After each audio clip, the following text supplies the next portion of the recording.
ಮತ್ತೊಂದು ಕಡೆ 7 ಕೋಟಿ 11 ಲಕ್ಷ ದೋಚಿದಂತಹ ರಾಬರ್ಟ್ಗಾಗಿ ಸಿಸಿಬಿ ಹುಡುಕಾಟವನ್ನ ಮಾಡ್ತಾ ಇದೆ. ಹೊಸೂರು ರಸ್ತೆಯ ಎಲ್ಲ ಸಿಸಿಟಿವಿಗಳ ಪರಿಶೀಲನೆಯನ್ನ ಮಾಡಲಾಗ್ತಾ ಇದೆ.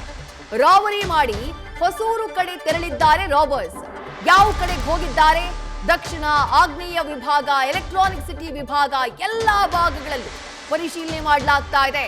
ವೈಟ್ ಫೀಲ್ಡ್ ವಿಭಾಗದಲ್ಲೂ ಪೊಲೀಸರು, ಸಿಸಿಬಿ ಅಧಿಕಾರಿಗಳು ತನಿಖೆ ಮಾಡ್ತಿದ್ದಾರೆ. ಪ್ರತಿ ವಾಹನವನ್ನ ಚೆಕ್ ಮಾಡಿ ಅಂತ ಹೇಳಿ ಕಮಿಷನರ್ ಸೂಚನೆಯನ್ನ ಕೊಟ್ಟಿದ್ದಾರೆ. ಬೆಂಗಳೂರನ್ನ ಬಿಟ್ಟು ಹೊರಗಡೆ ಹೋಗದೇ ಇರೋ ರೀತಿಯಲ್ಲಿ ಖದೀಮರನ್ನ ಕಟ್ಟಿ ಹಾಕಬೇಕು. ಯಾಕಂದ್ರೆ ಇವರು ದರೋಡೆ ಮಾಡಿರೋದು ಒಂದು ಬ್ಯಾಂಕ್ಗೆ ಸೇರಿರುವಂತಹ ಹಣ.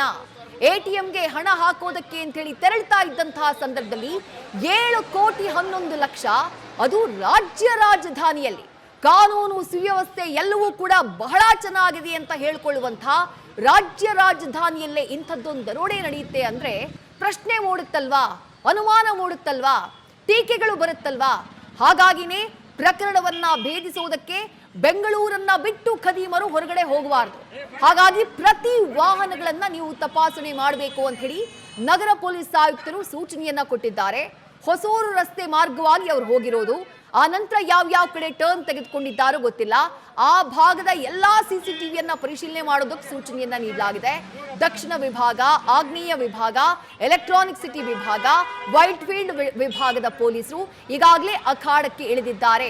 ಸಿಸಿಬಿ ಪೊಲೀಸರು ಈಗಾಗಲೇ ಅಖಾಡಕ್ಕೆ ಇಳಿದಿದ್ದಾರೆ. ಎಲ್ಲಾ ಕಡೆ ಪರಿಶೀಲನೆಯನ್ನ ಮಾಡಲಾಗ್ತಾ ಇದೆ.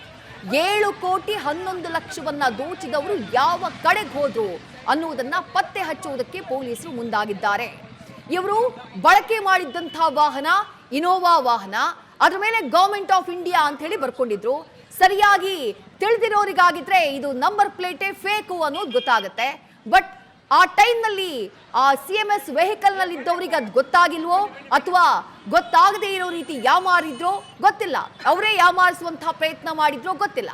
ಸದ್ಯ ಇವ್ರು ಹಾಕೊಂಡಿದ್ದು ನಕಲಿ ನಂಬರ್ ಪ್ಲೇಟ್. ಮಾರುತಿ ಸ್ವಿಫ್ಟ್ ಕಾರ್ನ ನಂಬರ್ ಪ್ಲೇಟ್ ನ ಹಾಕೊಂಡು ಬಂದಿದ್ದಾರೆ. ಅದಾದ ನಂತರ ಆ ನಂಬರ್ ಪ್ಲೇಟ್ ನ ಎಷ್ಟು ಮತ್ಯಾವ ನಂಬರ್ ಪ್ಲೇಟ್ ಹಾಕೊಂಡು ಹೋಗಿದ್ದಾರೋ ಗೊತ್ತಿಲ್ಲ. ಎಲ್ಲವನ್ನ ಪರಿಶೀಲನೆ ಮಾಡಲಾಗ್ತಾ ಇದೆ.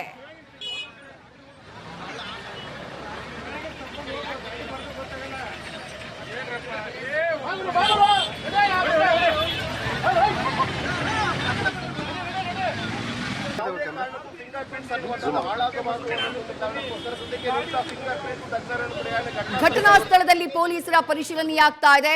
ಸೋಕೋ ಟೀಮ್ ಪರಿಶೀಲನೆಯನ್ನ ಮಾಡ್ತಾ ಇದೆ. ಆ CMS ವಾಹನ, ದರೋಡೆಗೆ ಒಳಗಾದಂತಹ ವಾಹನ ಇನ್ನೂ ಕೂಡ ಸ್ಥಳದಲ್ಲೇ ಇದೆ. ಮತ್ತೊಂದು ಕಡೆ ಬೇರೆ ಬೇರೆ ಭಾಗದಲ್ಲಿ ಕಂಪ್ಲೀಟ್ ಪರಿಶೀಲನೆಗೆ ಪೊಲೀಸರು ಮುಂದಾಗಿದ್ದಾರೆ. JP ನಗರದ HDFC ಬ್ಯಾಂಕ್ನಿಂದ ಈ CMS ವಾಹನ ಹಣವನ್ನ ತುಂಬಿಸಿಕೊಂಡು ಬಂದಿತ್ತು. ATMಗೆ ಹಣವನ್ನ ತುಂಬಬೇಕಾಗಿತ್ತು. ಆದ್ರೆ ಅಷ್ಟರಲ್ಲಿ ಡೈರಿ ಸರ್ಕಲ್ ಫ್ಲೈಓವರ್ ಮೇಲೆ ಈ ದರೋಡೆ ನಡೆದು ಹೋಗಿದೆ, ಈ ರಾಬರಿ ನಡೆದು ಹೋಗಿದೆ. CMS ವಾಹನದಲ್ಲಿ ಎಷ್ಟು ಜನ ಇದ್ರು? 4 ಜನ ಇದ್ರು.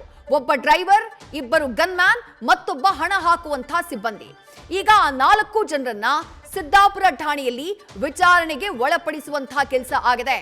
ಹಣ ಹಾಕೋಕೆ ATM ಬಳಿ ವಾಹನವನ್ನ ನಿಲ್ಲಿಸಿದ್ರು CMS ಸಿಬ್ಬಂದಿ. ಅಲ್ಲಿಗೆ ಇನೋವಾ ಕಾರ್ನಲ್ಲಿ ಬಂದಂತಹ ಗ್ಯಾಂಗ್ ತಮ್ಮನ್ನ ತಾವು RBI ವಾಹನ, RBI ನವರು ಅಂತ ಹೇಳ್ಕೊಳ್ತಾರೆ. ನಿಮ್ ವೆಹಿಕಲ್ ನ ಪರಿಶೀಲನೆ ಮಾಡಬೇಕು ಅಂತ ಹೇಳಿ ಯಾಮಾರಿಸ್ತಾರೆ. ಚಾಲಕನನ್ನ ಬಿಟ್ರೆ ಉಳಿದಂತಹ ಎಲ್ಲರನ್ನ, 3 ಜನ ಇದ್ರಲ್ಲ, ಚಾಲಕನನ್ನ ಬಿಟ್ಟು 3 ಜನ ಇದ್ರು. 2 ಗನ್ ಮ್ಯಾನ್ ಹಾಗೆ ಒಬ್ಬ ಹಣ ಹಾಕುವಂತಹ ಸಿಬ್ಬಂದಿ. ನ್ಯೂಸ್ ಫಸ್ಟ್, ನಿರ್ಭೀತಿಯಿಂದ ನಿಮ್ಮ ಪರವಾಗಿ.